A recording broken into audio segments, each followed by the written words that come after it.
உங்கள் தொழிற்சாலை மற்றும் நிறுவனத்தின் மின்சார தேவையை வங்கி நிதி உதவியுடன் சொந்தமாக சோலார் பிளான்ட் அமைத்து முழுமையாக நீங்களே பூர்த்தி செய்து கொள்ளலாம். Velan infra project private limited, Chennai. 9842252166.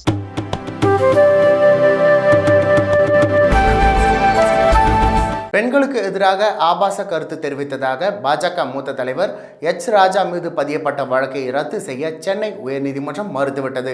தமிழக பாஜக மூத்த தலைவர் எச் ராஜா தனது சமூக வலைதள பக்கத்தில் 2018ஆம் ஆண்டு பெண்கள் குறித்து சர்ச்சைக்குரிய வகையில் கருத்துக்களை பதிவிட்டதாக கூறப்படுகின்றது.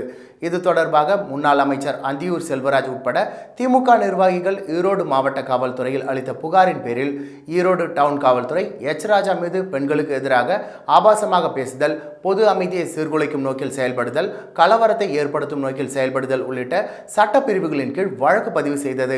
ஈரோடு மாவட்ட நீதிமன்றத்தில் நிலுவையில் இருந்த இந்த வழக்கு சென்னை சிறப்பு நீதிமன்றத்திற்கு மாற்றப்பட்டது. இந்த வழக்கை ரத்து செய்ய கோரி எச் ராஜா தாக்கல் செய்த மனுவை விசாரித்த சென்னை உயர்நீதிமன்றம் வழக்கை 3 மாதங்களில் முடிக்க சிறப்பு நீதிமன்றத்திற்கு உத்தரவிட்டது. சிறப்பு நீதிமன்றத்தில் உள்ள வழக்கை ரத்து செய்ய கோரி மீண்டும் எச் ராஜா தரப்பில் தாக்கல் செய்யப்பட்ட மனுவை விசாரித்த நீதிபதி ஜி ஜெயச்சந்திரன் இந்த பதிவை பதிவிட்டது நீங்களா என ராஜா தரப்பிற்கு கேள்வி எழுப்பினார். அதற்கு எச் ராஜா தரப்பில் ஆம் என பதிலளிக்கப்பட்டது.